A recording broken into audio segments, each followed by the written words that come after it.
virtual Ecce Homo Šternberk 2021 hill climb is brought to you in partnership with Viper Gaming by Patriot, Elite Gaming, ESTV, and Motorvision.tv.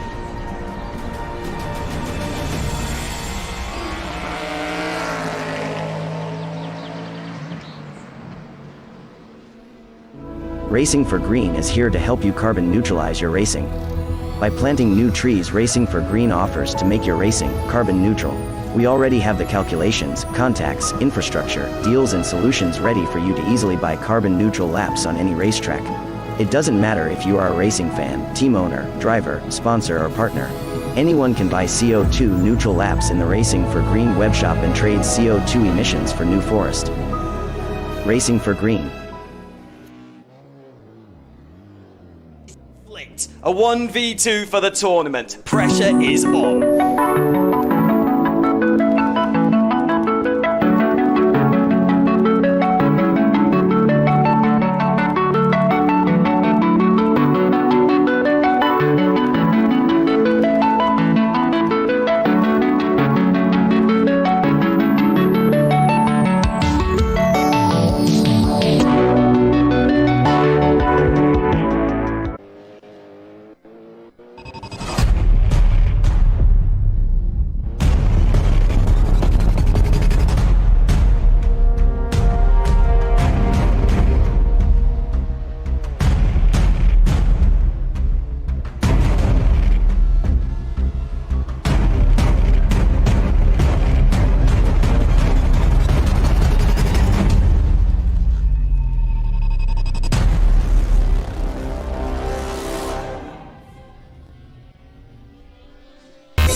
Hello everybody and welcome to the 5th round of the 2021 European Hill Climb Championship here on Factor 2. My name's Ewan O'Leary. I'll be taking you through the day here once again. We are in the Czech Republic for the only time this season and for the 5th time in this championship. We're going racing here once again. We're in the Moravia region of Czech Republic, very much to the east of that section of the country, the hill climb which starts in Šternberk. It's called the Ecce Homo Šternberk.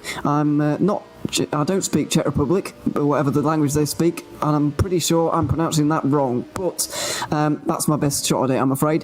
The Ecce Homo Šternberk. Šternberk refers to the town that it starts in, and it climbs upwards for 7.8 kilometres up towards the sky. That's the longest hill climb we've had so far this season. However, it is one of the fastest. Really not very many corners around here, and you would think that that means there's some very high-speed corners to negotiate. Well, I can tell you that there's not really too many. It's a lot of kinks and stuff like that. You're seeing some of them on your screen right now, but it's a lot of hairpins here. I say a lot, but there's a few hairpins, but they're very slow speed, the ones that there are.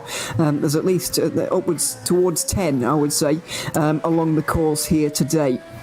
307 metres are going to be gained through the 7.8 kilometres here today. That's a 3.9% average, which is the shallowest climb we've had so far this season, which allows these guys to reach higher speeds, of course, as gravity works against them in a little bit less proportion as to what they were 2 weeks ago, where we're actually nearly 1.5 times steeper than we're seeing here today.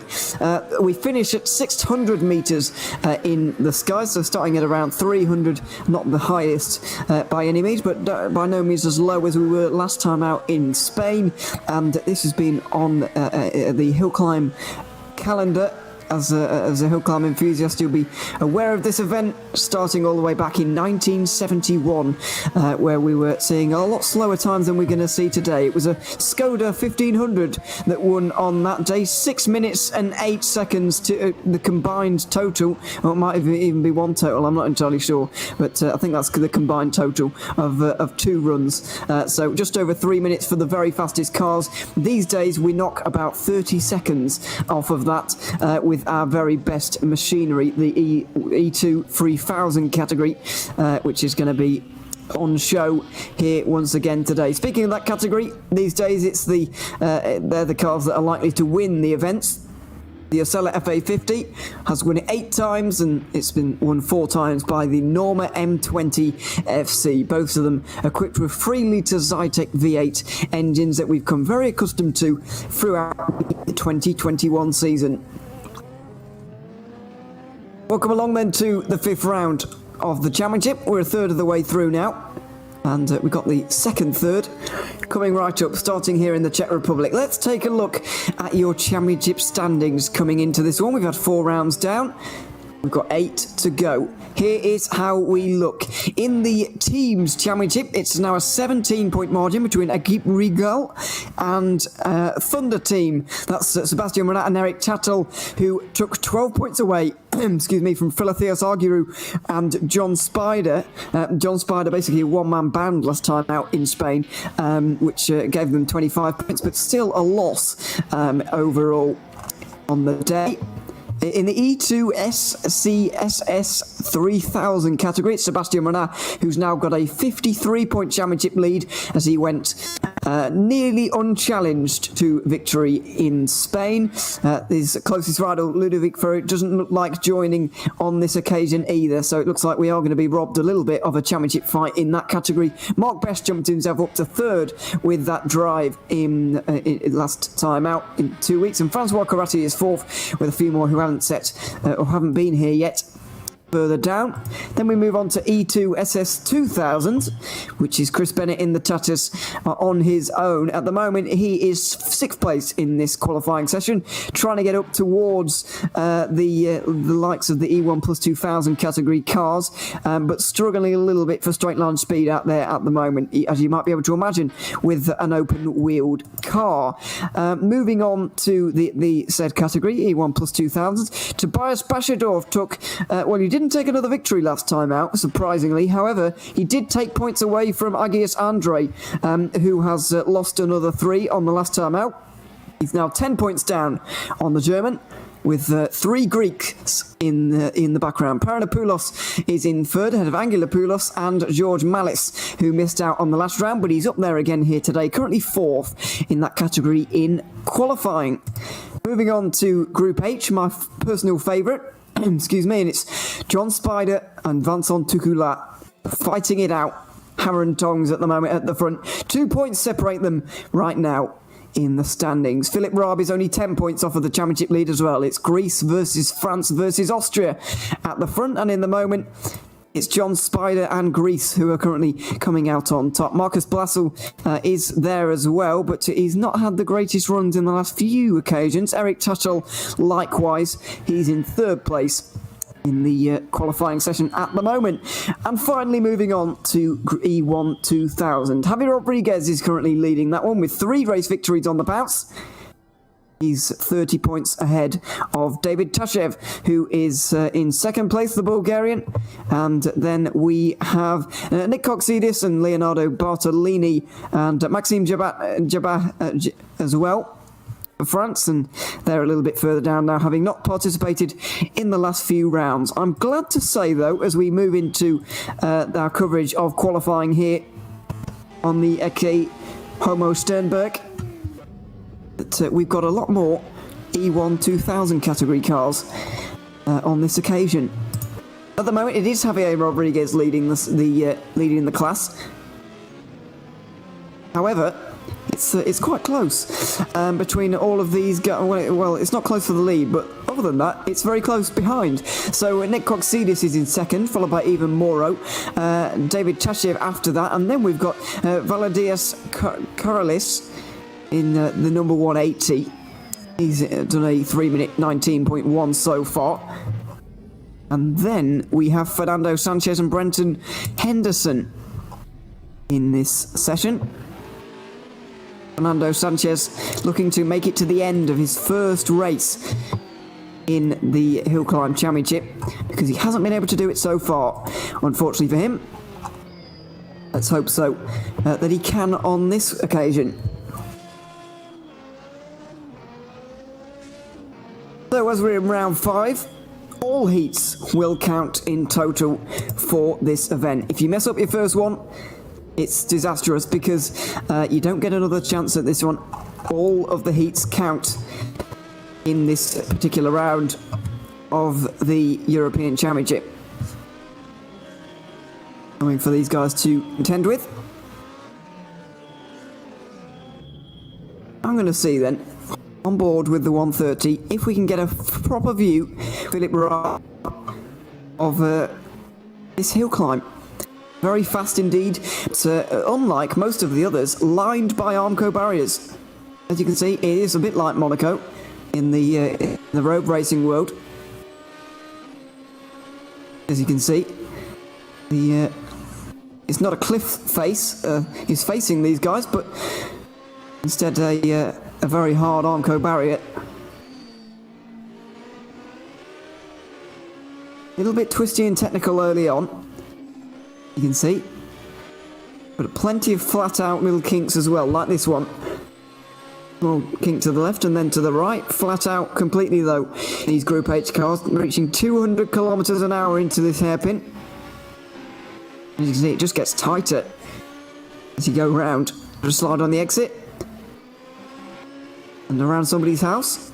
Very lucky to be living on this climb, given the heritage it's steeped in. It's actually one of the most popularised, if you can call it that, hill climbs.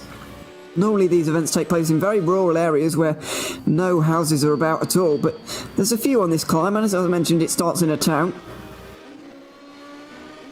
It's a public road as well, let's not forget, so you can come up here in your road car if you want, not to the speeds that these guys are doing, you understand, but feel like you're on a racetrack almost. These barriers are up. I'm not sure if they keep the barriers up the entire time. Do they have them up 24/7 or not? I'm not entirely sure on that one, I'll tell you. Or somebody who knows, get someone more knowledgeable than me. But yeah, it's an exciting course into another hairpin. A bit like the Monte Carlo Rally, one of this hill climb. The way the bends go the opposite way to what the hairpin is going, narrowing off the line that you can take.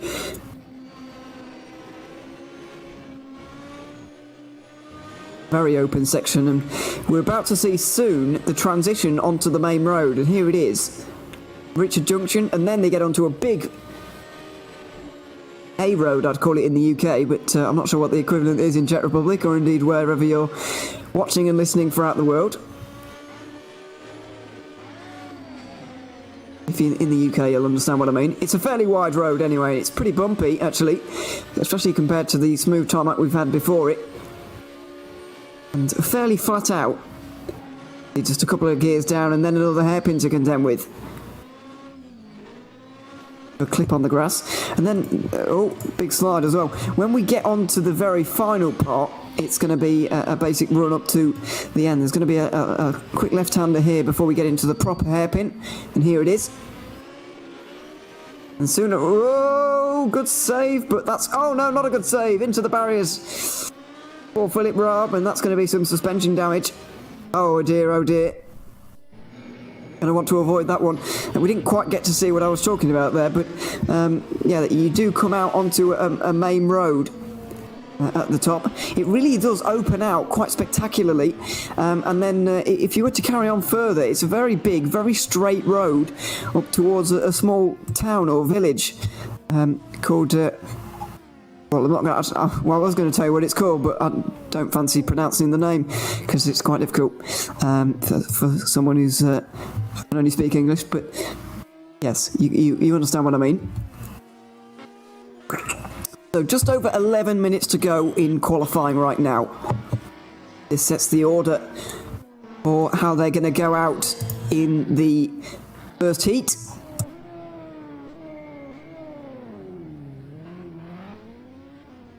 And we'll have 3 runs, all of which count on this occasion.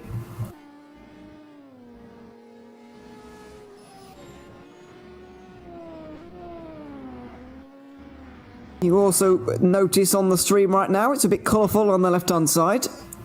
The new addition we've got on the overlays, which is a fantastic addition, because it can be a little tricky to figure out who's in what class, but hopefully the colours on your left figure it out. Or make things a little bit clearer at the very least. Ivan Moro, as you can see, is the kind of aqua colour. That denotes the E1 2000 category, the slowest category we have on show. The one above that is the dark green of the Group H.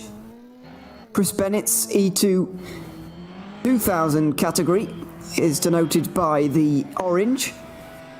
Got that darker blue for the E1 plus 2000 category, and for the very fastest, the best of the best, it's the red numbers for Sebastian Runat and anyone who wishes to challenge him in 2021. Still a fair way to go in this season. We're coming up towards the end of July, but let's not forget we didn't start this season particularly early on in the year. Quite late on, and we're going to finish quite late on. I think early December or late November. Might be late November we finish off, but still a long season ahead for these guys.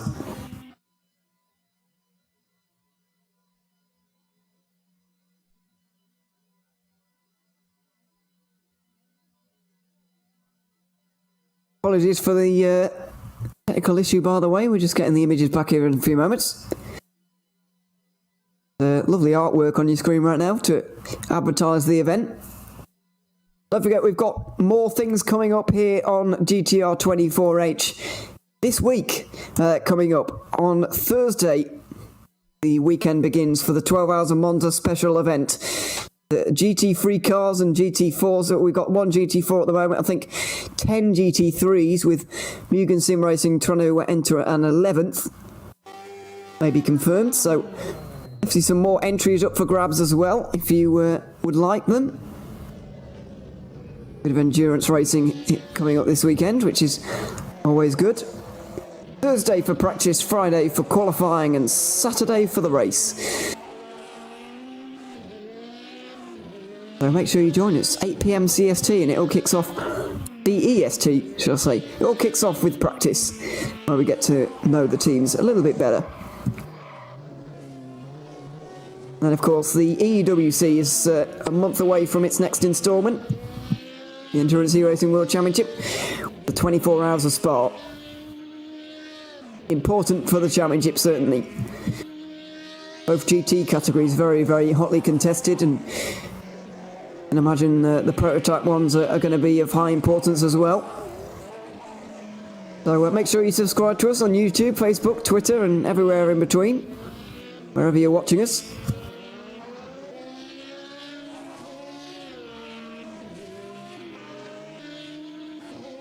And you won't miss a broadcast. And a couple of turns here for the 162. Say that, it's actually not quite the final couple of turns yet, and it's got one of a faster car anyway, sliding its way through shot. Fantastic car control, but I'm afraid getting in the way a little bit, the 162. Not going to be a good run anymore for the Equipe Regal team. I think that's Eric Tuttle. Indeed, he is even on the grid right now. I can't see him. Oh no, I can. Sorry, he's got through, or at least he's stopped bothering the 162 here. Anyway, this is Uri Hernandez in the Group H category.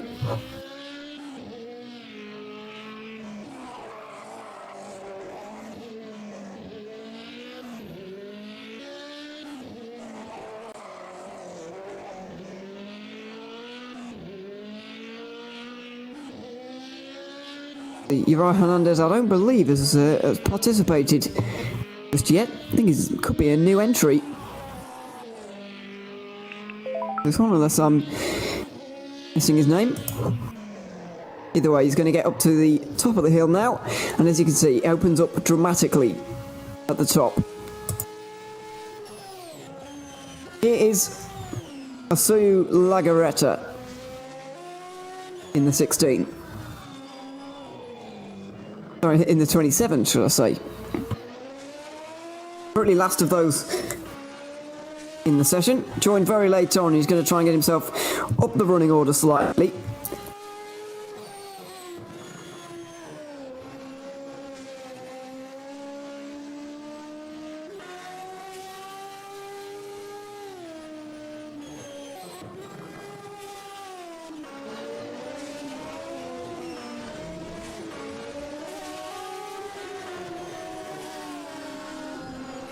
Coming up to close to the top now. I think this is Lagaretta anyway, but it's not, is it? It's Olive Tan, excuse me. I'm looking at, I was getting mixed up between Hernandez and Sanchez, who are both at the bottom of the order as Olive Tan gets a little bit wayward.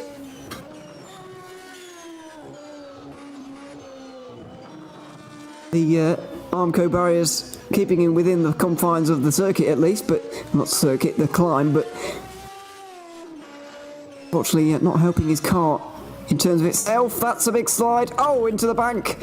One of the very few places we don't have Armco barriers around the course. It's one of the places that he has found.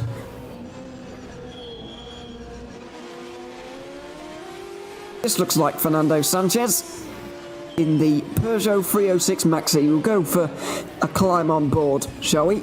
Just over 300 horsepower in this tiny little car. 3 entries for it this season. I believe so anyway, if I'm looking at the right car. I am indeed. Actually won an event this season as well with Leonardo Bartolini, winning on the Col Saint-Pierre very early on in the season. The very first race. Oh, into the barriers though. Wheel off, and that's the end of our onboard run, I'm afraid. We've cursed another driver. Apologies for that. And for somebody actually out there on the course, but the last few starting to roll up to the back. Just over 3 minutes to go, and when qualifying ends we will take a commercial break because we've got to sort out the running order for the day.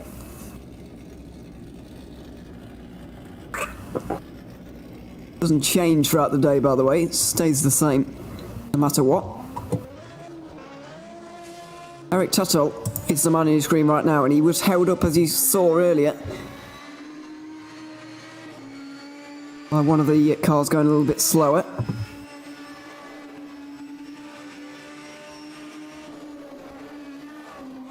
Getting a real view for the speed, a sense for the speed on this bumper cam. Inches from the tarmac, trees and everything flying past, even houses on this course, flying past at a real rate of knots.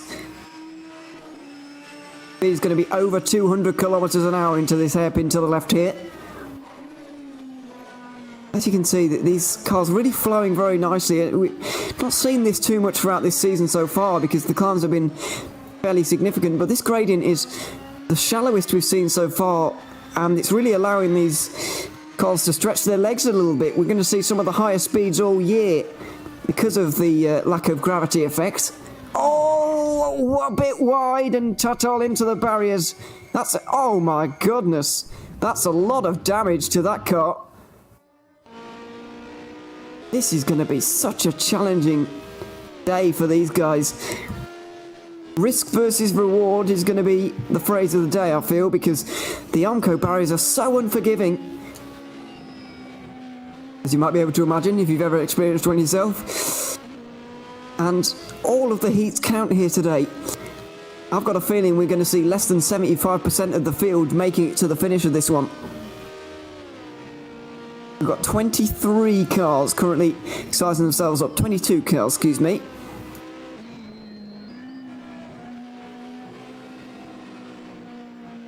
They're all going to be doing battle on this hill very shortly.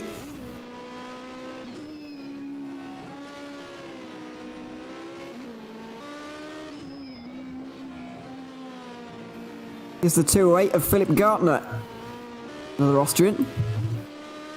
Currently 6th place in the championship in the Opel Cadet GTE. Out into the open, very windy, and across the line for him. Don't think he improved though. Certainly didn't get his position any higher. Here is Nick Coxidis getting out into the open as well in his Fiat Punto. And over the line he goes. No improvements for him either.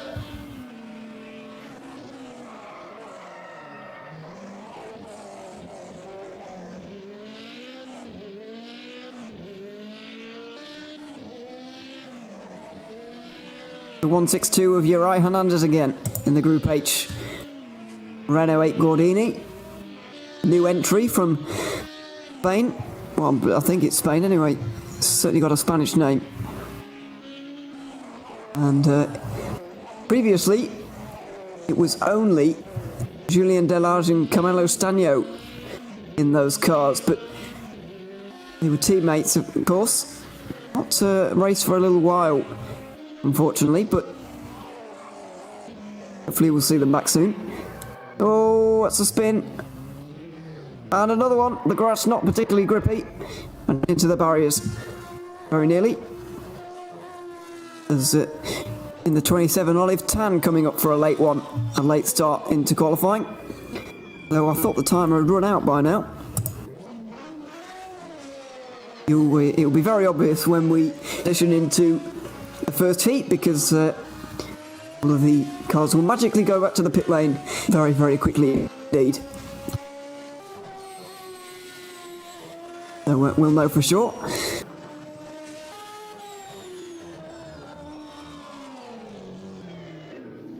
Oh, into the barrage, I'm afraid, for Olive Tan. Just a bit of a slide.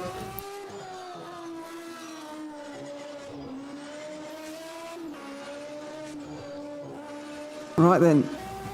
Yeah, Olive Tan is best to finish. Currently 6th place in the championship so far, and 10th place in the overall standings. Hang on for a couple more moments while we see these guys. I think it's the last one out there. He is indeed. Oh no, sorry, there's one more. Eric Tato is just about to make it to the end of this climb. We're not even halfway up just yet with Olive Tan. He's still got a fair way to go. I'm not entirely sure if we let these guys finish in qualifying, if it's like road racing where when the timer runs out, that's your last lap and you can continue on, or whether it works a little bit differently, but I guess we're about to find out. Very tight hairpin indeed. What I was talking about earlier, into the right hand ones there seems to be just a left hand kick to throw you offline, and then vice versa for the left handed hairpins. Other than this one, which is quite nice. Really does look like one of these engineered climbs in the Alps that we've seen, like the Col di Turini. If you're a rally fan, you'll know the Col di Turini. Or indeed the Col de Braus. It's been used more recently in the Rally Monte Carlo. That's got exceptional engineered hairpins. Spectacularly good or spectacularly ugly, depending on who you are, but it looks fairly natural and not too engineered, other than the Armco barriers, of course. Nice scenery around as well. Oak Tuttle, I believe, has come to the end of his run, and he has indeed. We're just waiting for Olive Tam to get towards the end, and that might well be the end because he goes spinning off into the grass. Heat 1 is coming up then. Don't go anywhere. We'll be back in a few moments' time with the first real runs of round 5 of the European Hill Climb Championship. We'll be back in a moment.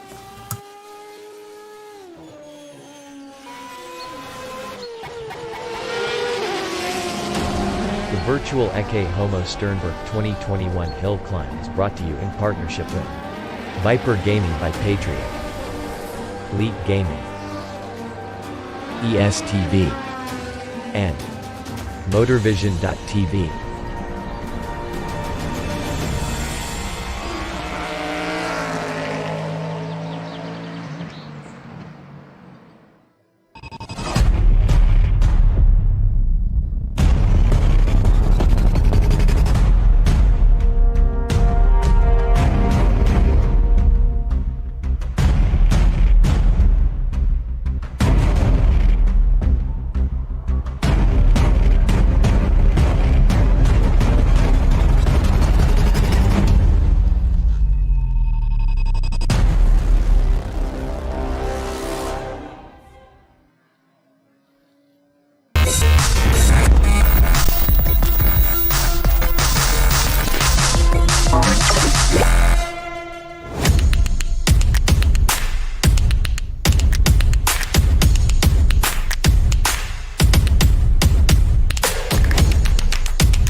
Racing for Green is here to help you carbon neutralize your racing.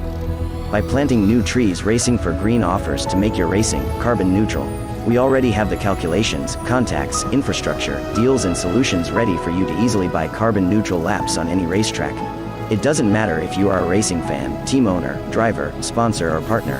Anyone can buy CO2 neutral laps in the Racing for Green webshop and trade CO2 emissions for New Forest.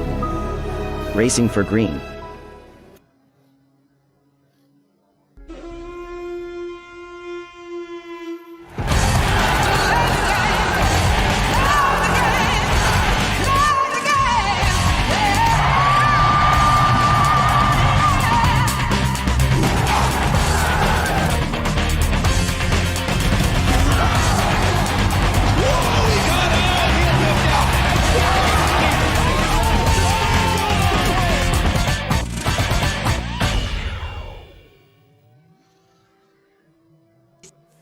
A 1v2 for the tournament. Pressure is on.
And so we will be doing so very shortly with Heat 1.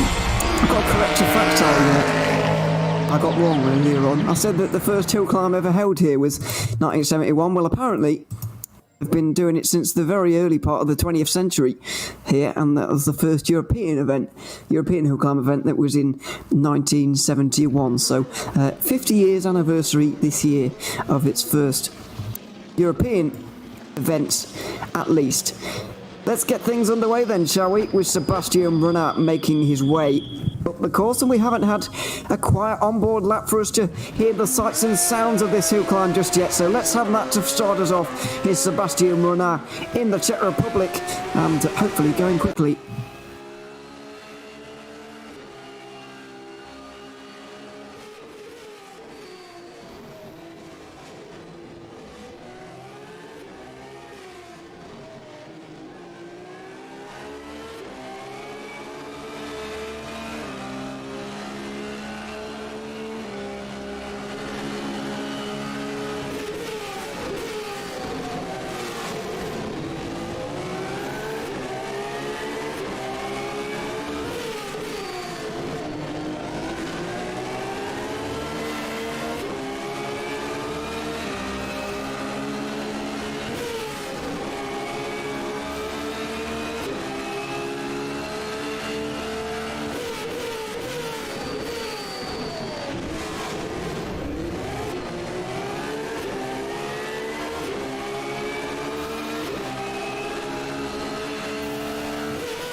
out into the open and across the line for Sebastian Runner. And I'm afraid to say, Tobias Bashadorf is already back into the pit lane. So what's happened to him? I'll try and find out. But yeah, that's not good news for the championship leader, who I think has clearly had some problems somewhere. I'll try and get it onto your screens now. Oh, no, I can't quite. Or can I? Maybe I can. I'll just fast forward a little bit. Maybe I can here in a few moments' time. Take a little while for us to get ready here, but yeah, it's that's not good news for the championship leader. All heats count here on the Ecce Homo Šternberk, excuse me. Let's see what happened to him. This is the early part of the run for the championship leader in the E1 plus 2000 category. Set to lose a lot of points today because of this moment right here. All looks fine and within the limits so far. To the left-handed hairpin we see right now. Doing things very fine, driving beautifully as we've seen all 2021 so far. Through the right-hander here, all fine again. I believe it was through one of these right-handers. Maybe this one. Oh, he clips the bank on the inside! He clips the bank on the inside, just Tobias Bashadorf. And bashes his car into the wall, I'm afraid. Now, never a better opportunity for Antonis Paranopoulos and Agios Andre, most importantly, to gain points on him. Tobias Bashadorf, the German, leading the E1 Plus 2000 Championship out of the hill climb. Drama with the very second run. I said earlier on that I thought that less than 75% of these guys are going to finish this one here today. Will turn out to be true. Over the line goes Paranopoulos. It's a 58.8 for him. And where does that stack up to in relation to Agios Andre, who's flying and throwing the car every which way?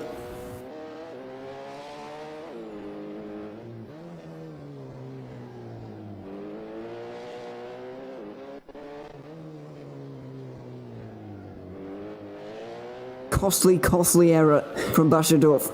Clipped the inside of that bank on the right hand side you saw, spat him out into the outside wall. He didn't lose any of his wheels, but clearly bad suspension damage, front bumper gone, and I'm surprised he didn't continue on actually. Because he would have wanted those points, but he's not going to get any here today. Agios Andre comes in 1.6 seconds down. 2.6 seconds down, excuse me. On Antonis Paranopoulos, who leads in the E1 plus 2000 category.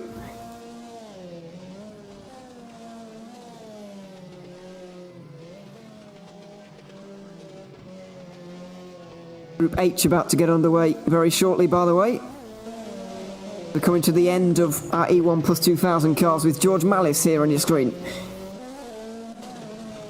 A Ford Escort Cosworth for the Greek driver. 2.2 litre Cosworth engine, as the name suggests.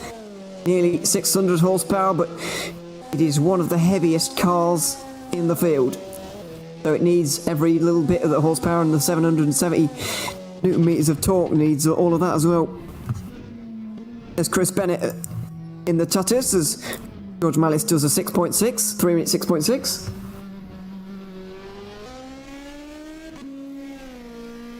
A good 8 seconds off Paranopoulos. Wasn't expecting that from George Mallis. Chris Bennett is out there, but he's in a class of his own. So we'll look at Eric Tattle. Sorry, this is John Spider, and then Eric Tattle's after that. Eric Tattle's back in the pit lane though. Just wonder if there's been a problem. I will look to see if there has been.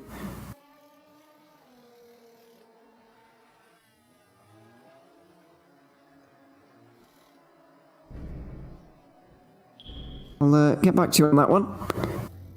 But I've got to personally seek myself here. John Spider on your screen though, making his way up the course. Eric Tuttle is rolling now, so no, he hasn't had a problem. It's just that Javi Rodriguez has decided to go before him. Well, I thought he was going to be behind Rodriguez, but Tuttle makes his way to the start. So then John Spider, championship leader in Group H, by 2 points ahead of Vincent Tukula, who is not even here today. Big day for John Spider because of that.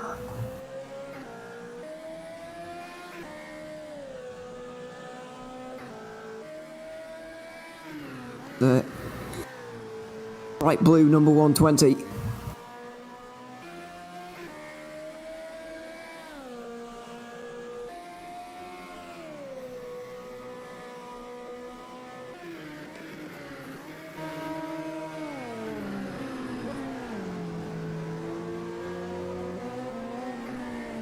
Javi Rodriguez on the left, John Spider on the right.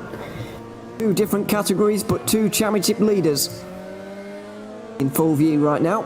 Well, not in full view, they're sharing the view, but you get what I mean. John Spider gets to the downhill section. Slightly downhill here, and you need to slam on the brakes there because that right-hander comes at you very quickly. Wasn't expecting to see that when I turned on today to watch the hill climb. Downhill section, frightening. That might be why the average is so low, actually, only 3.9%. The negative percent there will probably be not helping. Leaving us ever so slightly, maybe. He gets out into the open section then.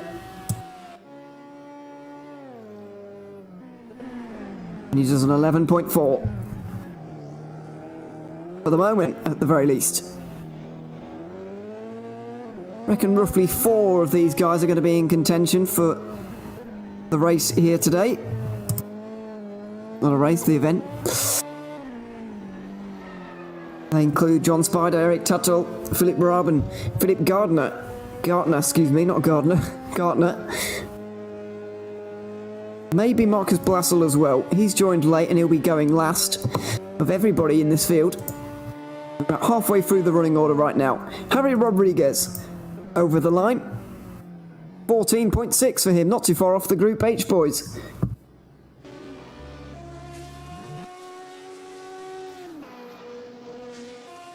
Eric Tuttle makes his way through in this run-out. Oh, it's a spin for the 130. The 130 of Philip Raab has had a spin. He's lost his front bumper, I'm afraid.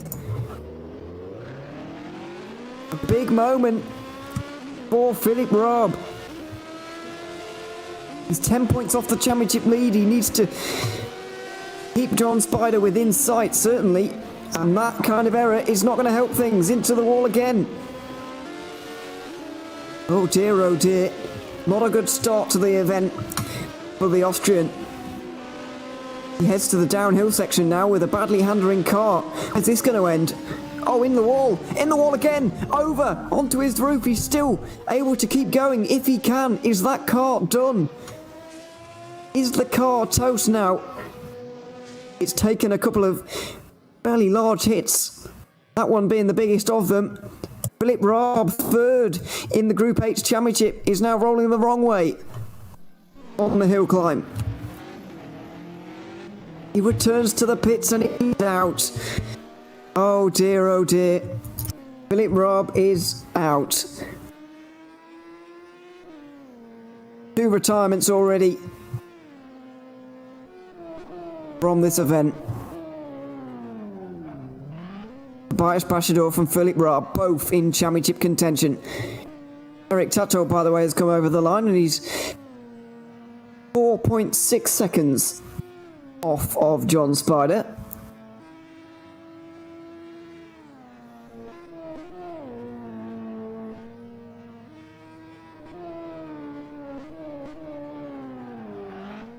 Oh, a big slide for Corrales there, the closest contender, closest challenger to Rodriguez. Did a 34-0 last... did he? Not sure. He was around there anyway. Maybe a little bit faster, but he's in the downhill section now. There's the left-hand turn. Lets the cars stretch their legs just a little bit more. And to continue to get out of the tree line briefly here, go downhill into right-hander at the bottom of the hill. Not the bottom of the hill, but the bottom of this little downhill section anyway.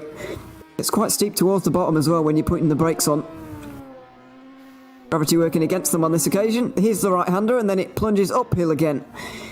Using the handbrake ever so slightly in the Renault Clio, front-wheel drive car, so need that little bit of rear-end action really to get it around.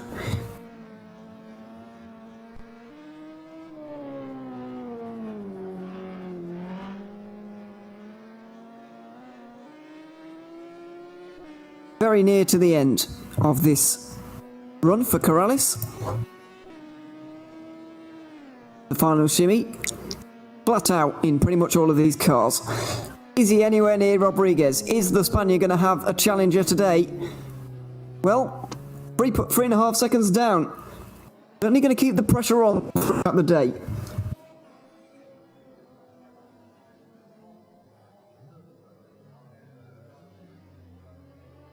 Philip Gardner is out there now.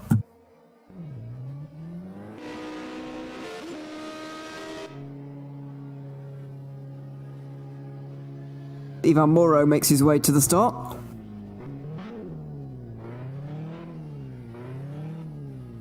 We'll watch Gardner for a little bit. This is the exact corner where Philip Raab came unstuck, by the way. It was that little change of direction that was really the end for him. Mentioned it earlier on. These little kinks before hairpins are really narrowing off the corners. It's asking these guys to brake while changing direction and turning and all of those things at the same time. We're bound to see someone get caught out. Just wasn't expecting it to be third place man in the championship. Speaking of changing direction and braking at the same time, Gardner's been forced to do that, and he's gone into the wall with the front, backed it in with the rear as well. Let's have a look on board. Oh, that's suspension damage. He's barely turning left there to go left. You can see the steering wheel is... Oh, he's good 30 degrees to the right there. Oh. 30 degrees as in the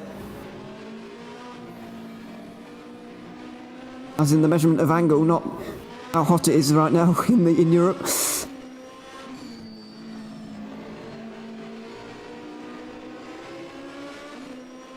Limping to the end here, Philip Gardner.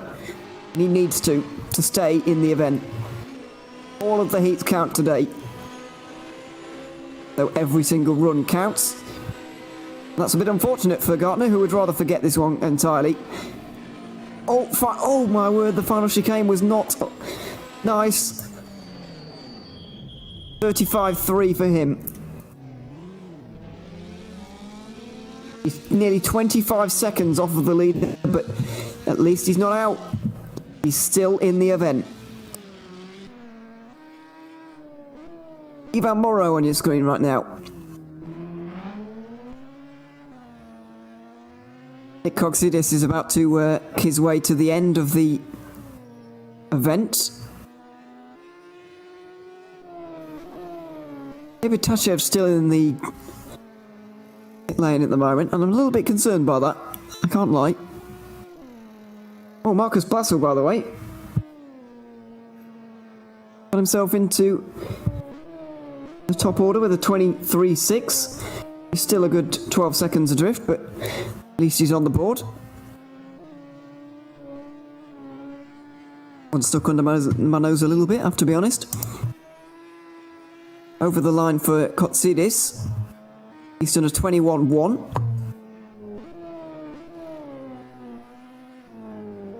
That's 6.5 seconds behind Javier Rodriguez. David Tashev is also onto the run right now as well, by the way, in the Volkswagen Corrado. One of my favourite cars, actually. It looks brilliant. It looks like it shouldn't be here, but that's why it's so good. Like it belongs out on the road with all the other traffic. Wonderfully simple car. Looks like fun as well. Tashev has managed to get himself into second place in the championship at the moment. 30 points off of Rodriguez. Over the line comes Ivan Moro for an 18-0. Rodriguez has got a few more challenges here today than he has had in all of the races previously this season. And that is fantastic to see. David Tashev is going to come across the line here in about a minute's time. Minute and a half. And that will be the final car of, I believe, the contenders for the overall victory in their respective classes here today. That'll be a dramatic heat number 1 complete very shortly.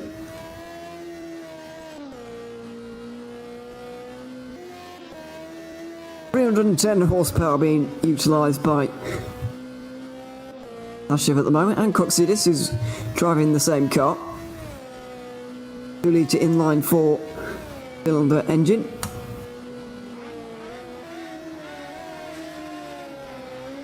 It's a tricky section where Gartner came unstuck. The final little bit on board with the bumper cam for the Corrado.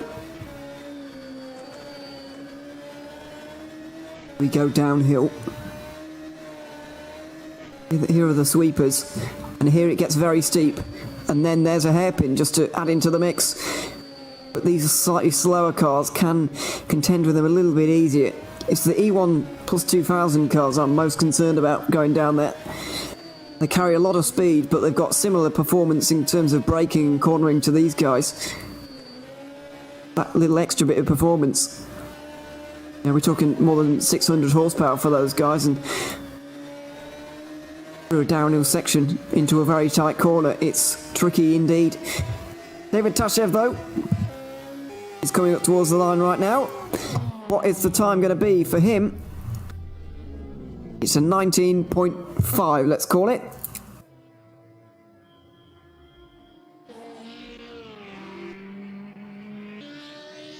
Excuse me. He goes into 11th overall and 4th place in E1 2000.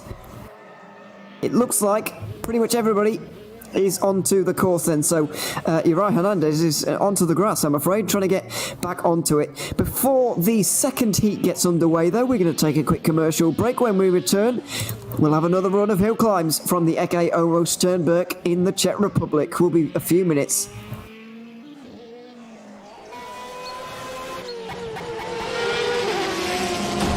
The virtual Ecce Homo Šternberk 2021 hill climb is brought to you in partnership with Viper Gaming by Patriot, Elite Gaming, ESTV, and MotorVision.tv.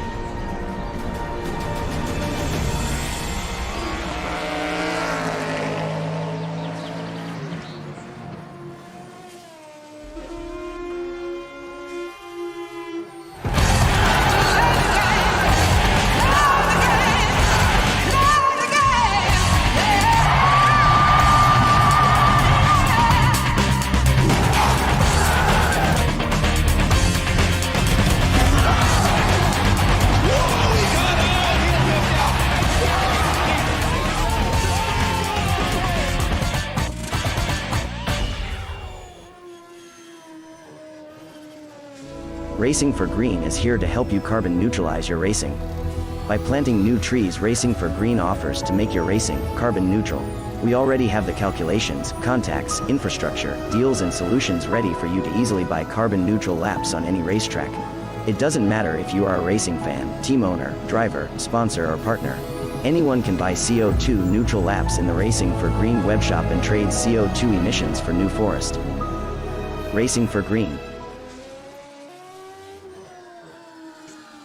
A 1v2 for the tournament. Pressure is on.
welcome back to the Ecce Homo Šternberk in the Czech Republic. It's the host for the 5th round of the European Hill Climb Championship in 2021.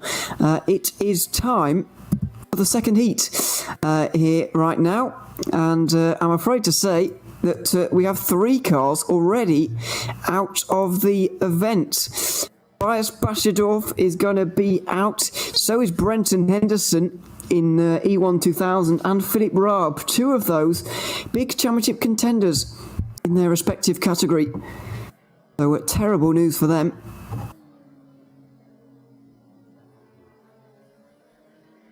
They're going to lose big points today. Especially for Raab, he was going to try and gain some points on Tukula, who's not here today. That's really not happened. Fortunately for him. Sebastian Renau then is going to be out there again. We've already had an onboard lap with him, but or an onboard run with him, should I say. But when they do indeed pull up to the start line, I'm going to try and grab one with Paranopoulos or Agios Andre. One of the E1 plus 2000 cars. Anyway, we'll try and get an onboard run with each category if we can.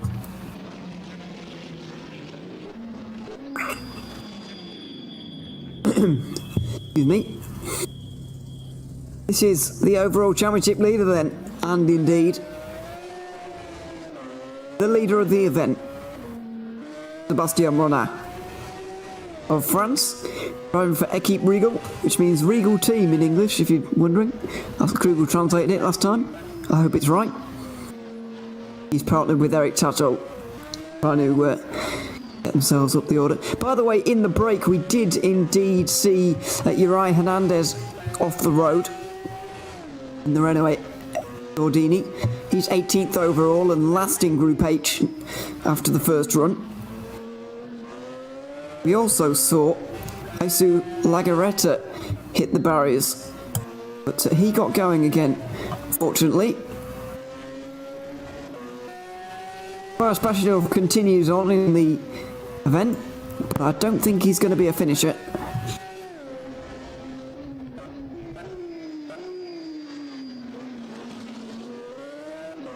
Sublime driving once again from Renau. He's been really good so far this season. Unfortunately, Ludovic Farut hasn't challenged him ever since he had those problems on the Reshberg all the way back in round 2, I think it was. Never returned since, I'm afraid.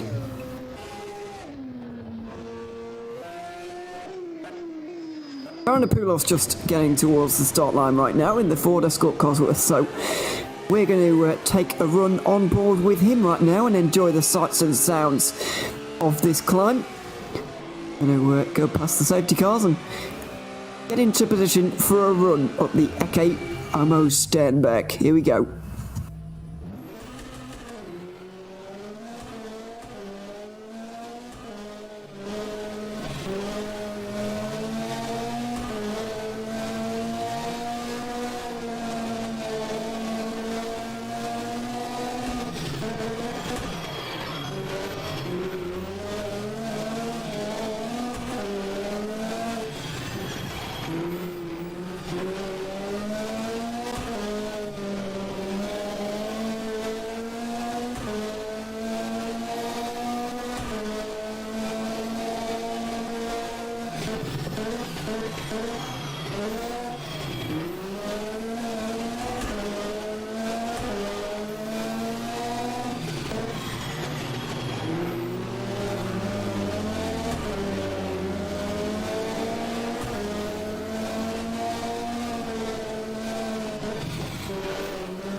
Over the line comes Paranopoulos then. What's the time going to be for him? A 3 minutes dead .6. That is not quite as good as his first lap time around, but it may be enough still to be alright. Oh, Agius Andre. So both of the championship protagonists in E1 Plus 2000s have had problems.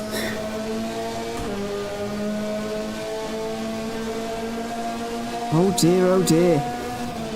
Agius Andre. This could drop him to third.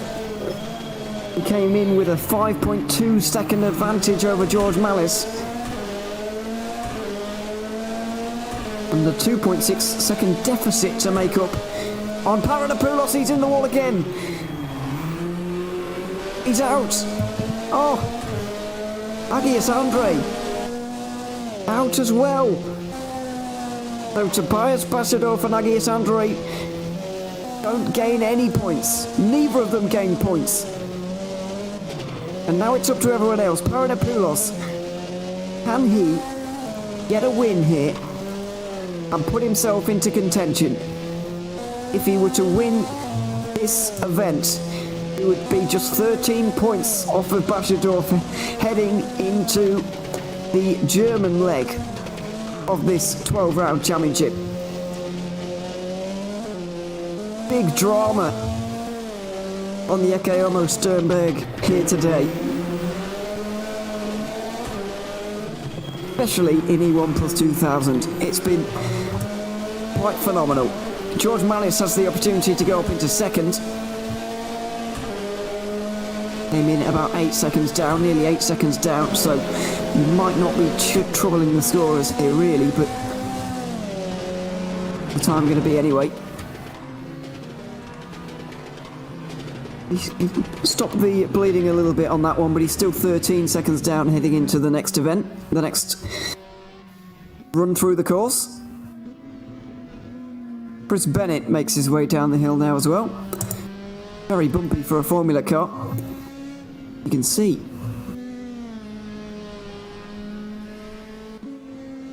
A little bit agricultural. He survives the scare. Downhill, good brakes on this car, not a lot of car to actually slow down here, so that helps. Gun Spider makes his way to the start line and gets underway immediately. We stay with Chris Bennett, on board with him now, and we'll stay with him to the top. He's not all that far away actually, so we don't be staying with him too long. The final couple of corners are just up here, look. No problem for the British driver. He'll move himself up to 4th place overall. A 7.8 on that lap, on that run. Right there, Group H time. John Spider comes in with a 4.6 second lead over Eric Tattel.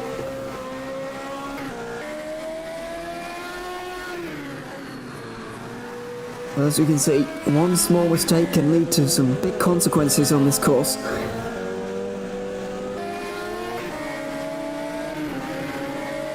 At the moment, John Spider's going to extend his championship lead humongously over his clearest rivals, his nearest rivals, I should say.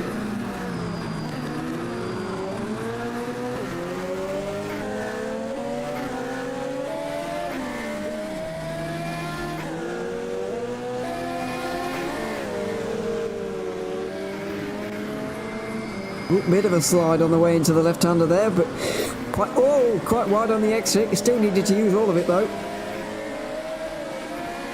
All of the road being used by all of these guys, as you can imagine. Javier Rodriguez is not too far down the mountain as well, by the way. More a hill really than a mountain. I don't know at what point it becomes a mountain. 600 metres. We can get that high in the UK, so I guess it's probably not, is it? Anyway, enough of that.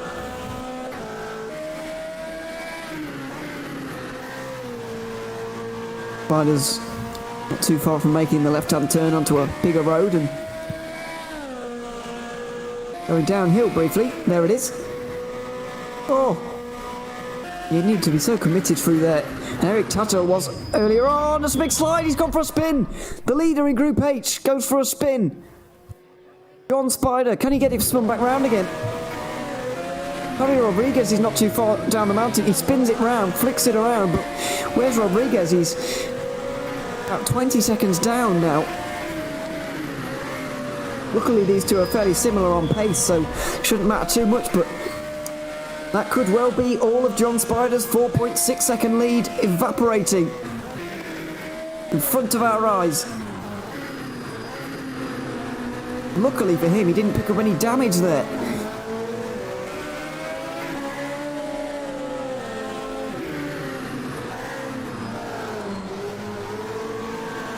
Final couple of left-handers. The championship leader. And now it's the fast run up towards the open section, the windmills, and finally some blessed relief. Commitment right towards the very end. How much time has he lost? 23.3. 4.6 seconds is what he came in with.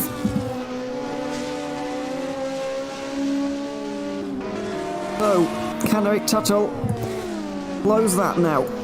You'd imagine he will be able to. Javi Rodriguez has just come over the line as well with a 12.8. Keeping the pressure on the likes of Karalis and Tashev, Moro, who are his closest rivals. He's very close in E1 2000, by the way. Top 5, separated by 7 seconds at the end of run 1. And a course like this, that's quite impressive, really. These two in Group H are really going to be going at it, though. They're clearly the closest rivals in this one. A 3 minute 18.7 or better for Eric Tuttle would give him the lead. 3 minutes 18.7. Remember the time. That's the final major corner. It's going to be flat out to the line now for the Renault.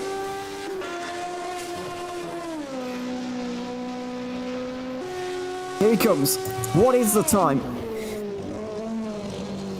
A 15.9. It's just slightly better than what he managed last time around, and he's leading by 2.8 seconds. Eric Tuttle leads the hill climb by 2.8 seconds. Wow, this has been wonderfully entertaining so far. Has been absolutely excellent.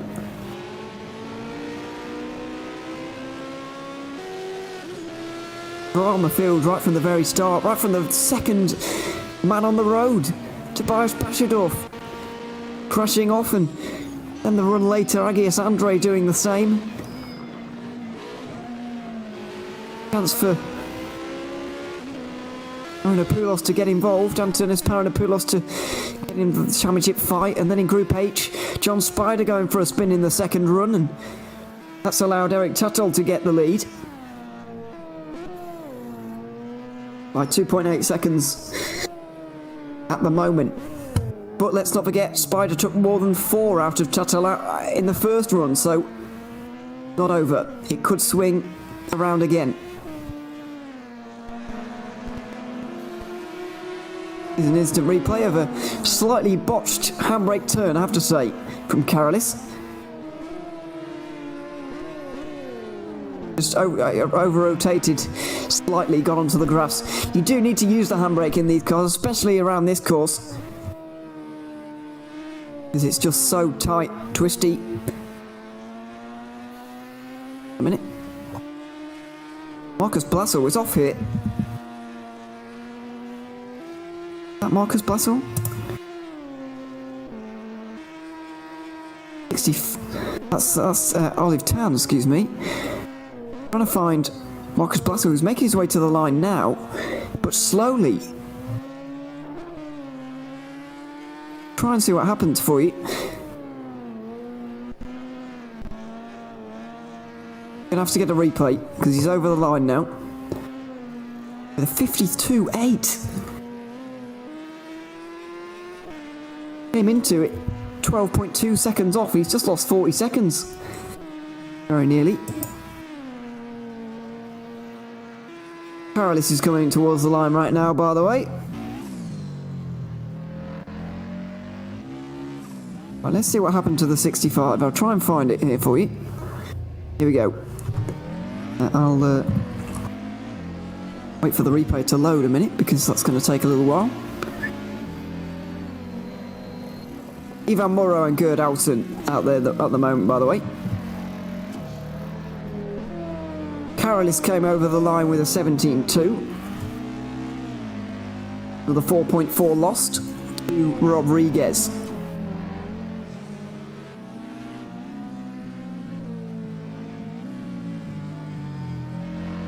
Oh dear. Right. I'll see if this is coming up now. The incident with Marcus Blassel. It looks like he's already struggling here. He's just taking it easy, excuse me. So what's gonna go on here? Because this is a replay, by the way, of Marcus Blassel a few moments ago.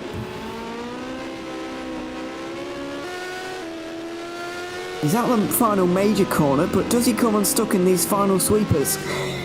The highest speed section of the circuit. Oh, he does! Oh my goodness! He goes too wide through the penultimate corner, hits the Armco, and he was out into the grass.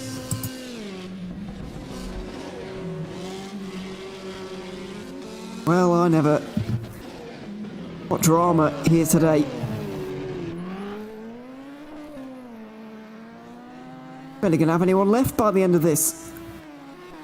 Really attritional. Gerd Alton's got to the end of the climb, by the way. We're still waiting on Ivan Morrow. Won't have to wait much longer. Yes, we will. It's still a fair way from the end. It was getting quite a high speed there. Thought we were on the ending section, but not just yet. Waiting for that left-hand turn onto the big road, let's not forget, that's coming up soon.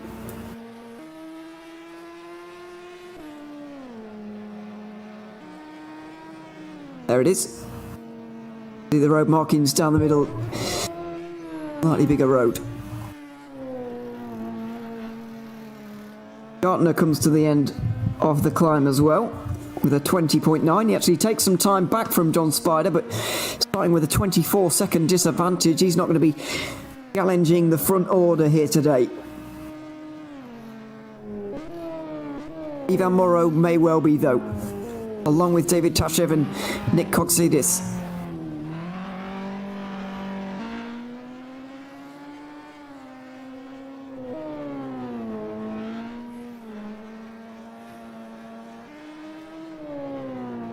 Final left-hander for Morrow. And now heading towards the line.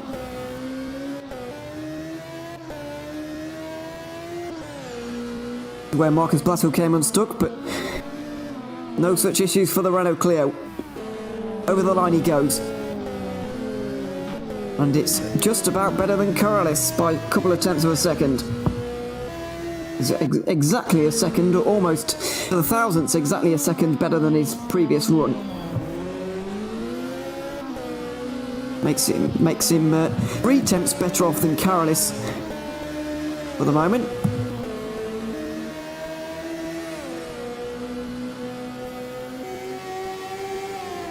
David Tashev out there likewise.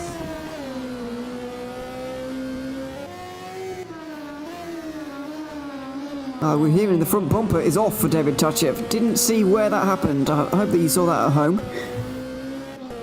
I'm not sure if you did.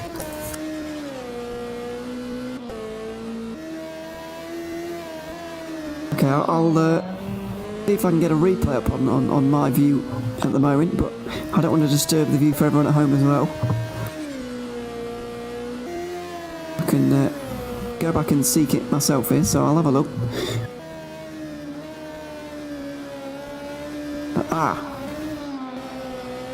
Here it is. In the next 15 seconds or so, replay should be on your screens now of David Tashev. losing his front bumper somewhere along the course. It's a similar section to where we saw Bashadorf crash. The exact corner actually. Oh, but a different. He gets the rear end out, but the front end keeps gripping and goes into the bank. He gets spat out to the outside line and into the barriers he goes. As we go back to live pictures, he's damaged and just trying to get to the end here. Going to be 5th in E1 2000 after this. Brenton Henderson might even be challenging him, although he didn't actually finish the first run, so I don't think Henderson will actually be able to challenge him in any capacity. Over the line for Tashev. 26.8. He's only lost 7 seconds there. That's an impressive damage limitation from him. One final man I want to seek out here before we go to commercial is Nick Coxidis in the Fiat Punto. Has he had some kind of problem somewhere? He's supposed to have... Ah, he has! Not another accident here today. Nick Coxidis is out of the hill climb.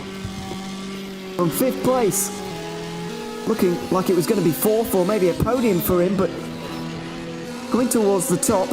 This is the downhill section now on the bigger road. Speeds are high. Oh, he gets it massively wrong. Into that little chicane we saw John Spider spin at earlier.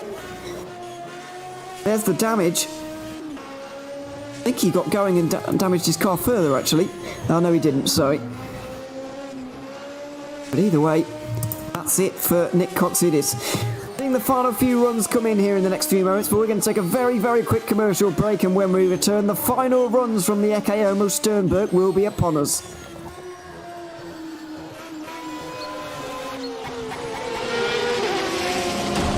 The virtual Ecce Homo Šternberk 2021 hill climb is brought to you in partnership with Viper Gaming by Patriot, Elite Gaming, ESTV, and Motorvision.tv.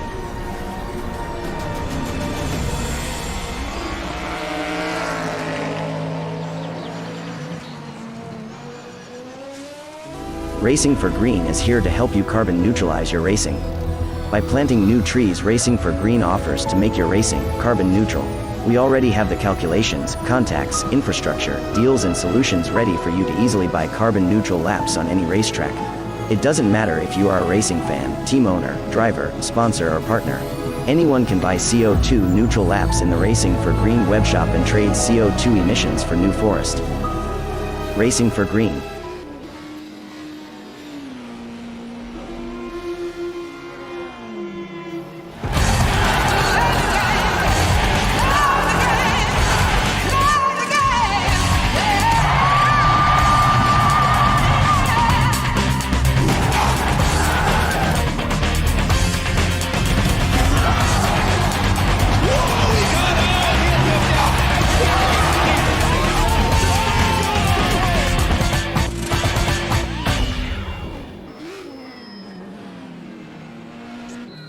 A 1v2 for the tournament. Pressure is on.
was at the moment. Sorry about that.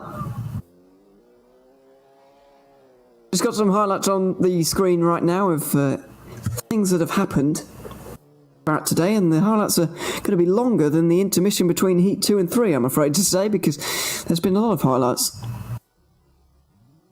One of them, Tobias Bashadorf, into the wall, and here's his championship rival, trying to take advantage of these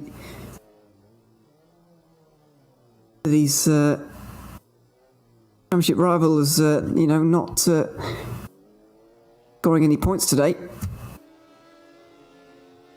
In the end, Dagius Andre couldn't capitalise. Philip Raab was one of those who crashed out as well. That's how he did it. Onto his roof and didn't get going again. Eric Tuttle is in a fierce fight with John Spider for the victory in Group 8. That's going to be one of the best things to watch through the last heats, as Sebastian Renard gets us underway once again. First point of interest then really is Antonis Paranopoulos versus George Malice. It's not set to be a barnstorming fight, I'm afraid. Paranopoulos took 7.6 seconds out of Malice in the first attempt and further 5 in the next one. So Malice needs to beat Antonis Paranopoulos by more than 12 seconds to win this event. There is a third car in their category still here, Gerd Alsen. I didn't see him complete a run in Heat 1, but he must have done. Otherwise he wouldn't still be here, so he's going to pick up third. He's a fair way off the other two, with all due respect, of course. Bastien Renard really is in a league of his own, both literally and figuratively.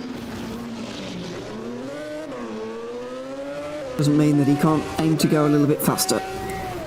Second run was 4 tenths slower than his first. He's going to attempt to turn that tide, but at least get to the end here. Otherwise he's not going to get the points.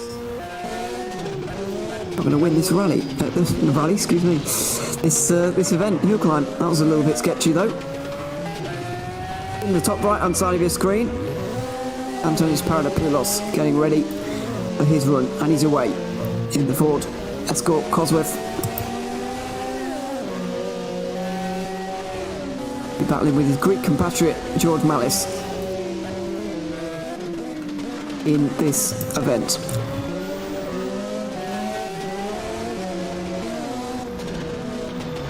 Into the fast section for Sebastian Renard.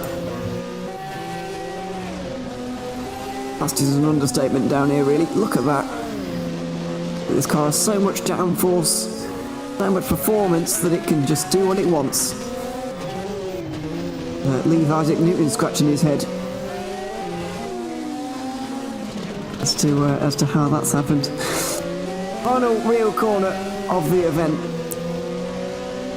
The Equipe Rigaud team. At least for this car, Eric Tuttle still to come, but Sebastian Renard, third race victory of 2021.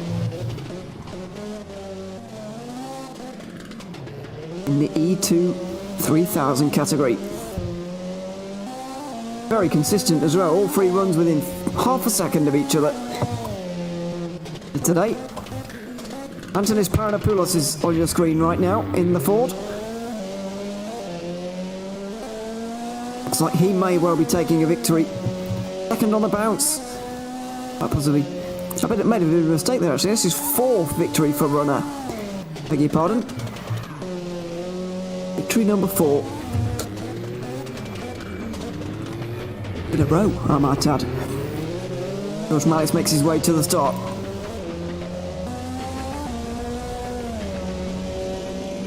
This is going to be exciting.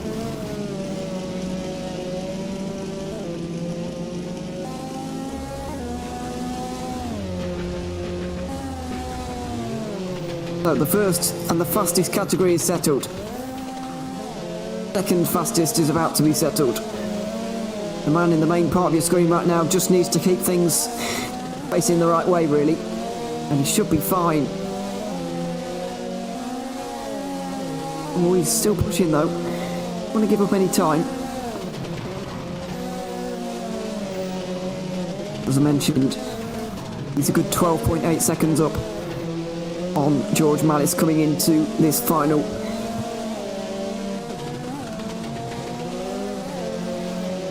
Run of the day, the evening.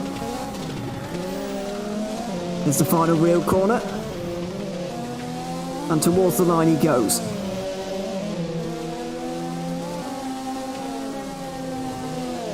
What is the time indeed going to be?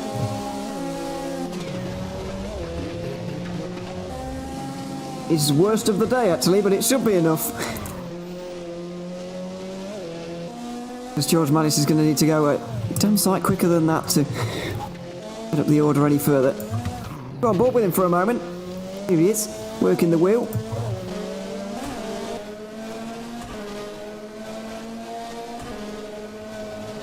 Trying to be 13 seconds to the good on this run.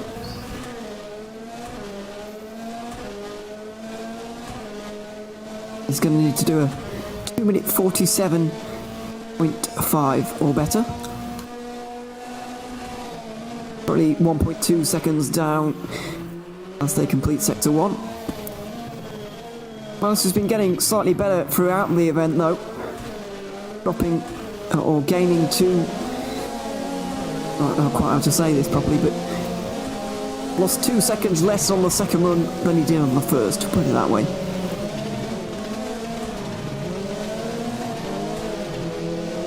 A reminder, the spectacular driving that Paranopoulos has been treating us to today.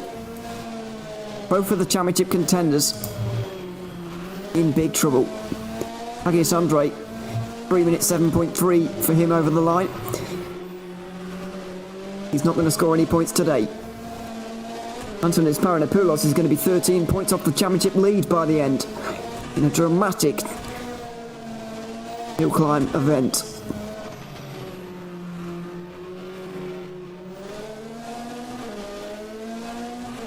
Back uphill again for Malice.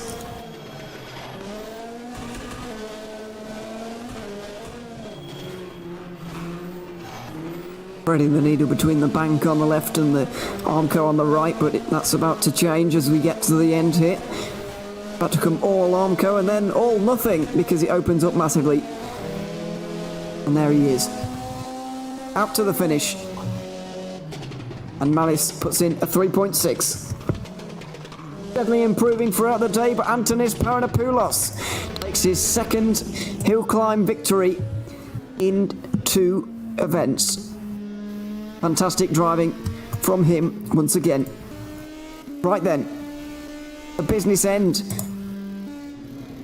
is here now.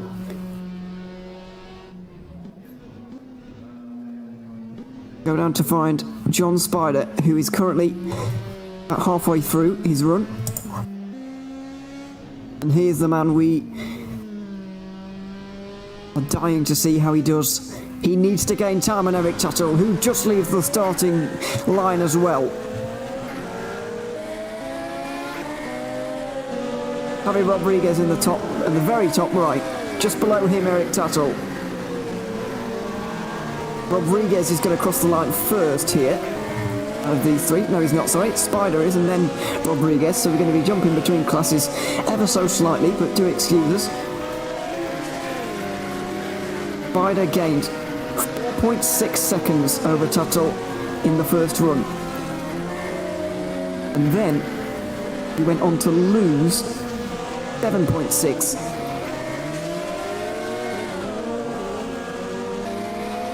Five-second margin between the two, if my maths is correct.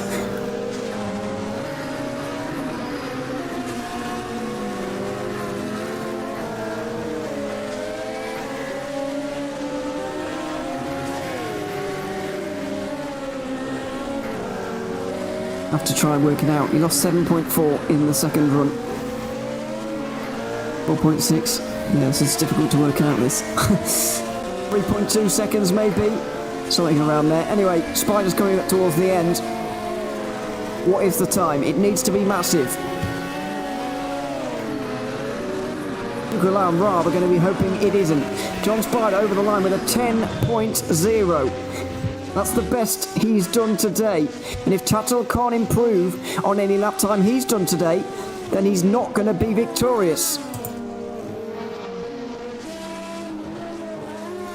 That's me. High drama towards the end here. Eric Tuttle on your screens right now.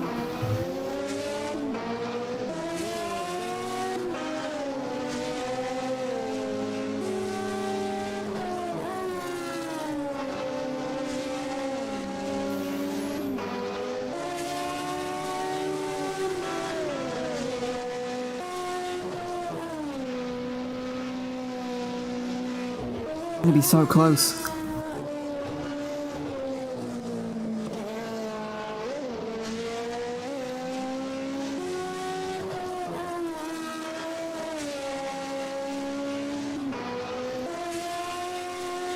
.8 seconds is the margin coming in.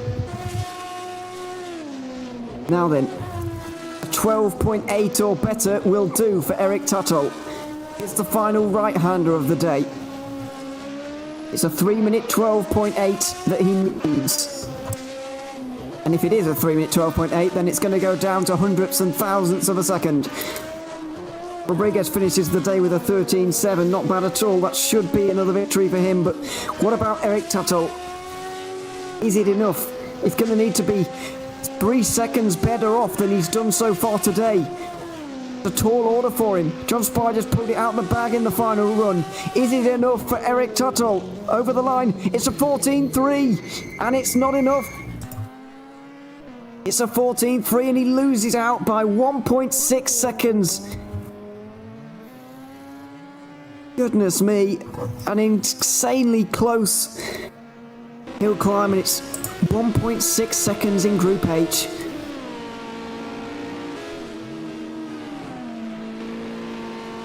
Very exciting stuff indeed, and thoroughly enjoyable. See what E1 2000 will offer for us. Marcus Blassel looks like he's on his way to, well, I was going to say as third place, but it's going to be close between himself and Gartner.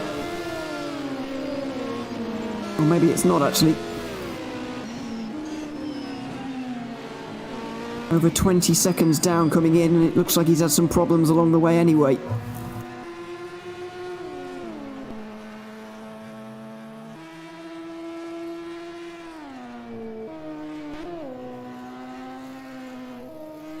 This is Valadis Karalis coming up to the end of the run. Gerd Outzen begins. Oh.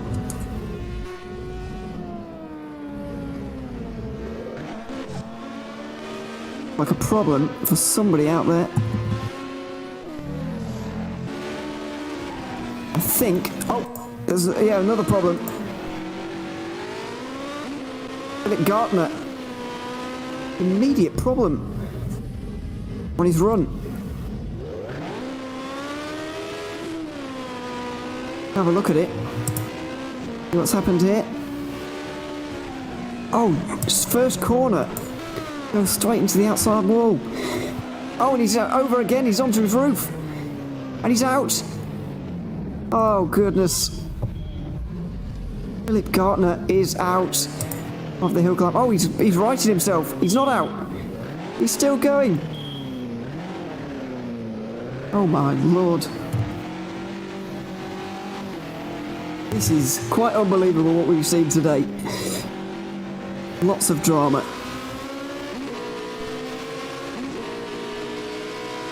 Still no new times on the board here.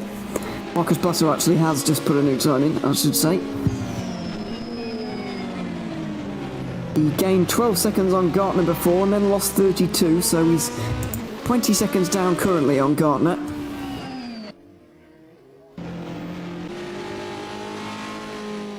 Paralis comes over the line with a 16.7 to end the day. He's not going to challenge Rodriguez in any way there. Oh, and again, this time it's the end for Gartner. It is going to be third for Blassel. and the end for Gartner, I'm afraid.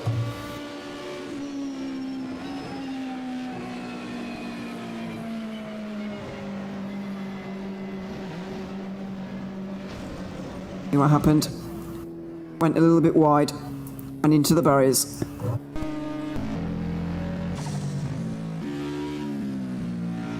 Ivan Morrow and Gerd Alsen are currently out there though.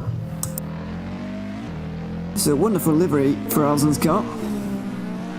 Get the split screen going.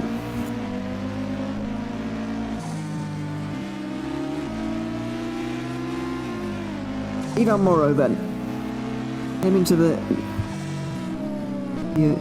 run with 3/10 over Validis Karalis. Neither of these guys we've seen up there competing for podiums before this season, but oh sorry, I'm looking at the wrong car. Morrow's still going, don't panic.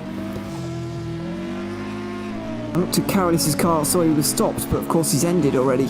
So that was a bit of a heart attack, but we're alright.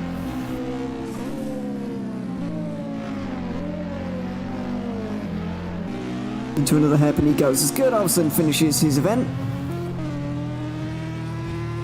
with a 20.9. In a good 10 or 12 seconds off of the pace of true rivals in this one, maybe 20 seconds off, but still gets to the end, which is more than can be said for a lot of these guys.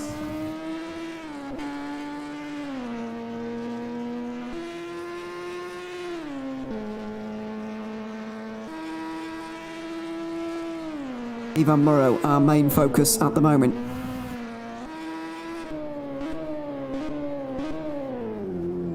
David Tashev's also making his way to the start. Brenton Henderson is out there right now. He won't be troubling the top positions, you wouldn't imagine.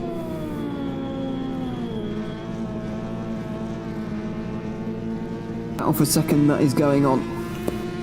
Not going to include David Tashev, I'm afraid, after losing 9 seconds to his closest rivals on the last run. However, he should get fourth, provided he gets to the end without issues. So Javi Rodriguez looks like he's going to take his fourth victory on the bounce. Oh! David Tashev rolls onto his roof and he gets back again.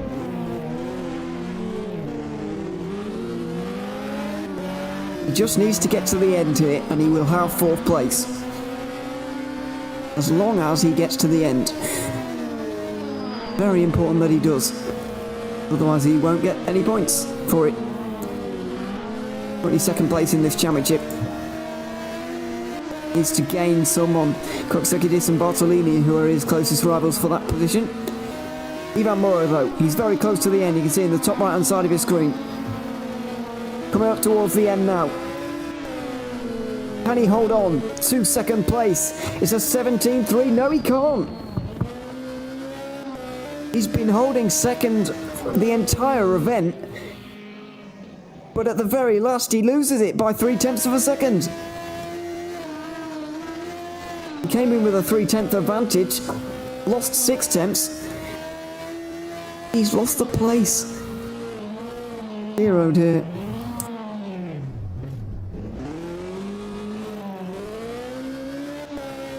Like for everybody else, it's a case of getting to the end now.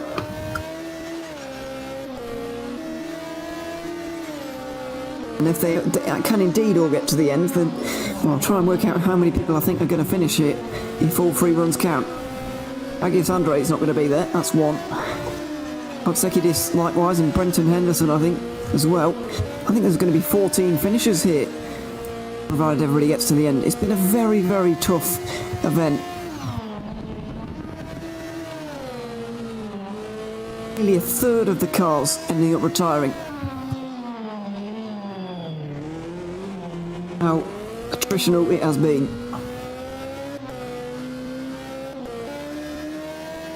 Tashev tries to get to the end. Meanwhile, Olive Tan begins his next run. Final run. Makes it fairly easily. Try to get to the end.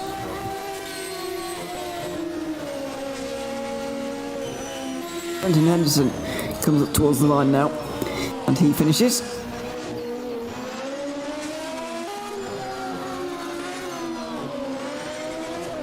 (3 minute 33.5).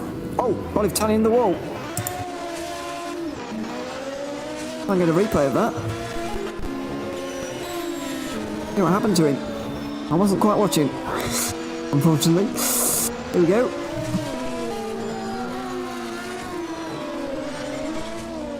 Oh, that's nasty. Gets the slide on through that right-hander there and catching it. Catches that wall you saw on the right-hand side, and at the end of his chances of getting a good place. David Tachev is coming through the final corner right now and towards the end of the event. It has been an absolute case of survival. Tachev towards the line. What will it be for him? A 47-2. Well, I'm afraid he is going to lose a lot of time there, but he's going to be the last of the finishers in E1 2000 and get 12 points for his troubles. More than could be said for some here today. You're right, Hernandez is going to be the next to finish. First event of the season. Jesus Lagaretta is going to finish us off as well. His final run here today. There is Hernandez in the top right. 2 more corners to negotiate. And there they are. He gets to the end of his first European hill climb event on our Factor 2. And does so with a 38.8 to end things off.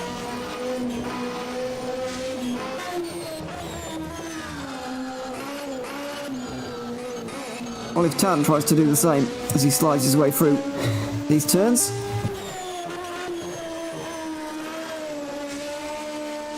Lagaretta will be a minute or so behind him.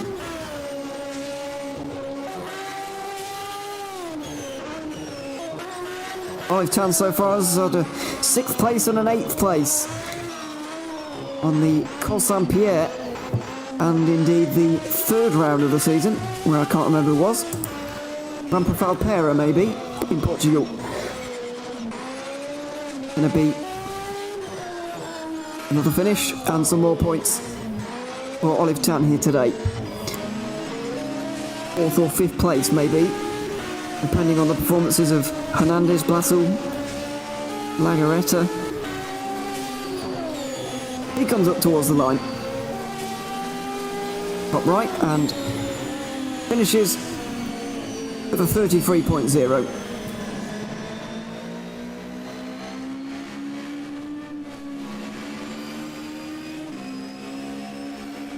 And final man to come across the line on the Ecce Homo Šternberk here today. One of the best hill climbs of the season so far. Thoroughly enjoyable. The first 2 were very exciting right towards the end, and the last 2 have been, the order's been quite static throughout the day, but been changing around all the time, incidents all the time, drama from start to finish. Been very entertaining indeed. Final couple of corners and over the line for Lagaretta. What's his final time going to be?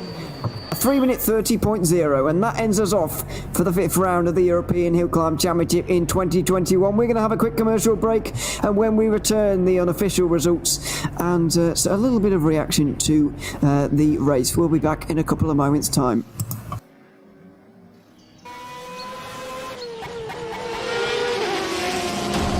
The virtual Ecce Homo Šternberk 2021 Hill Climb is brought to you in partnership with Viper Gaming by Patriot, Elite Gaming, ESTV, and Motorvision.tv.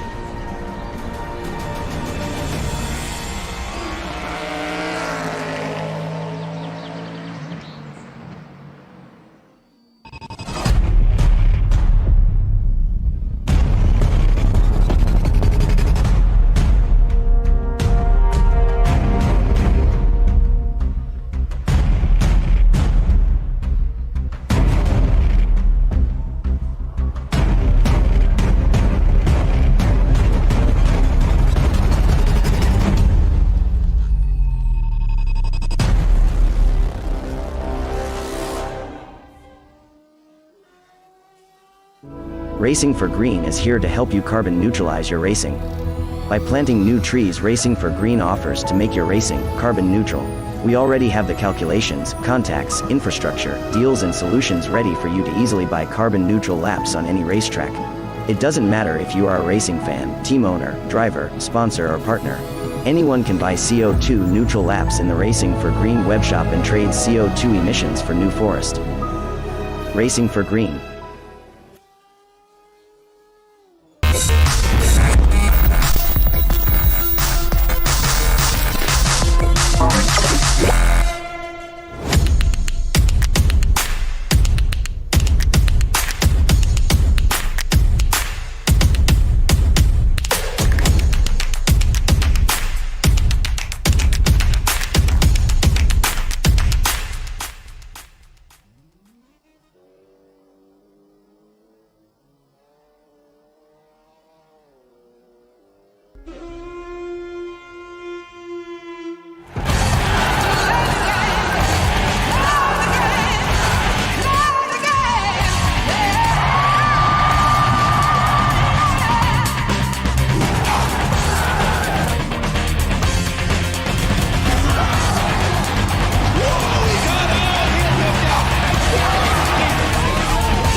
A 1v2 for the tournament. Pressure is on.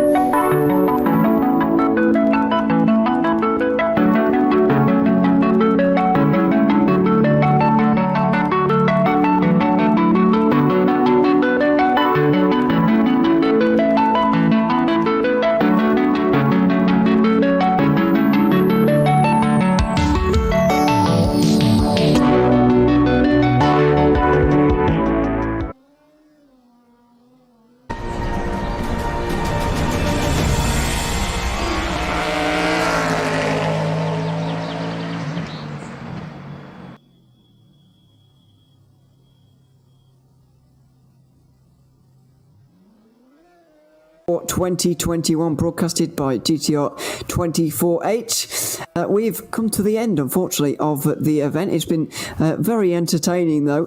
Probably the best of the season so far, in which Sebastian Renard has taken an overall victory, and less than 2/3 of the cars have actually got to the end. That's how attritional it was in the end.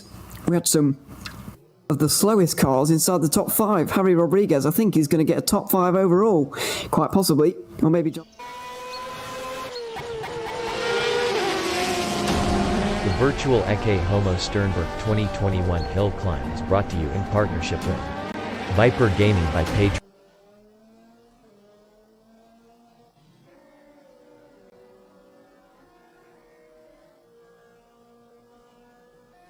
Sorry about that issue.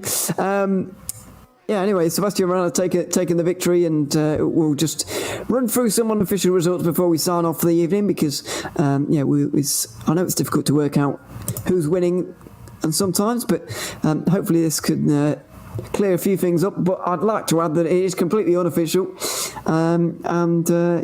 this could change in the meantime. Anyway, Renard is going to take the victory anyway and extend his lead from 53 points in the championship to a whopping 78 by the end of this now, there's not much more to speak of in that category, because he was unchallenged here today. In E1 Plus 2000, it's been very interesting indeed, but only 3 drivers actually got to the finish.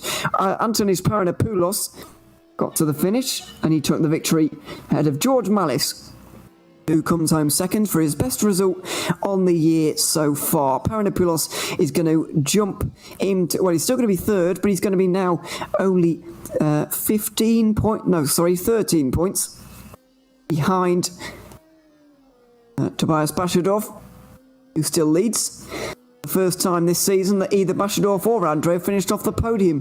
And unfortunately for both of them, they've done it both at the same time. So that's not ideal for either of them. They'll be coming back to round 6 to try and do a little bit better. In Group H, it came right down to the wire between John Spider and Eric Tato. But in the end, by 1.6 seconds, The championship leader extends his margin with another victory. Eric Tato second, Marcus Blassel a long way off, but in third position, and did better than the likes of Philippe Raab, Philip Gartner, Vincent Tukula, who won't be scoring any points here today. The championship leader scores points, but Eric Tuttle in 7th place is the next person to score points, which means Spider extends his championship lead to 27 points after 5 rounds. The others will be hoping to come back fighting next time around and close that margin down again. I certainly hope so as well, so we can have a good fight for the championship. Finally, in E1 2000, Javier Rodriguez wins it with his 4th win on the bounce, and it was Karalis who comes into 2nd place in the end, ahead of Ivan Morrow, who's 3rd by only 0.3 of a second, and then David Tashev, who was in 4th position at the end of that one. So because of that, the championship lead will be extended by 13 points. 43 points will now be the margin for Tashev for Rodriguez over Tashev. Koksekidis loses points. He doesn't score, neither does Bartolini, etc. So big changes in the championship down there as well. I would stress, though, that those are unofficial results. The official ones will be coming out on the website very shortly, I'm sure. So make sure you check those ones out. And we'll be back very shortly. Here on GTR 24H, our next event is in 3 days' time with the practice for the Monza 12 hours. For that, our special event of the year. Well, our second special event of the year after the Nürburgring. And we're very much looking forward to that, 8 p.m. CEST. But if you can't join us this weekend for that, then the next hill climb is going to be on the Glasbach Rennen in Germany, the 30th of August. Just a little bit of time to wait for that one. It's over a month away, 4 weeks, more than 4 weeks, 5 weeks. Long time anyway, until the next hill climb event. So I guess a little bit of a mid-season, somewhat of a break, and then we'll be going 2-week breaks right up till the very end of the season. 5 weeks off this time, and then it comes thick and fast right towards the very end. Make sure you join us though, 30th of August for that one. That is it then for this event in the Czech Republic. We've been on the Ecce Homo Šternberk here today. It's been the best round of the season so far. I've thoroughly enjoyed it. I hope you have at home as well. I've been Ewan O'Leary, and until this weekend at Monza, we will see you very shortly. Goodbye for now.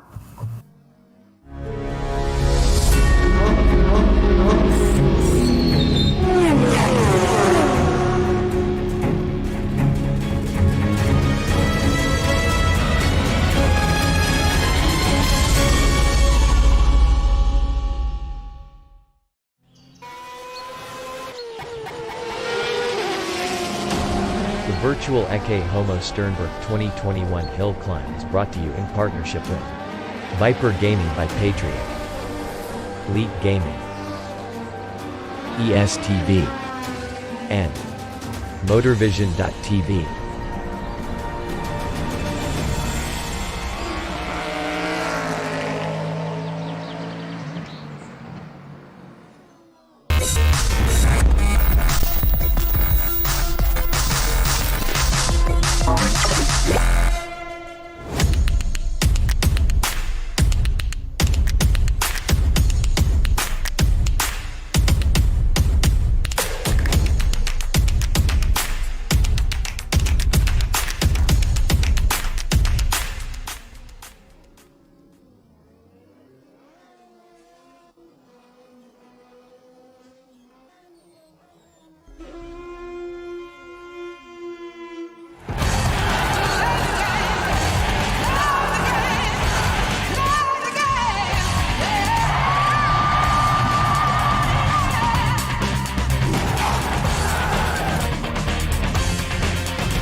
A 1v2 for the tournament. Pressure is on.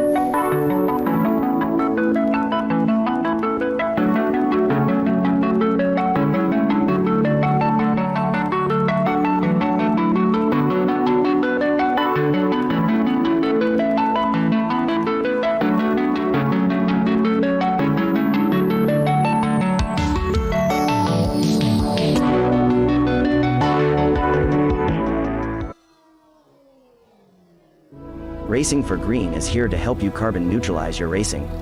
By planting new trees, Racing for Green offers to make your racing carbon neutral. We already have the calculations, contacts, infrastructure, deals and solutions ready for you to easily buy carbon neutral laps on any racetrack. It doesn't matter if you are a racing fan, team owner, driver, sponsor or partner. Anyone can buy CO2 neutral laps in the Racing for Green webshop and trade CO2 emissions for New Forest. Racing for Green.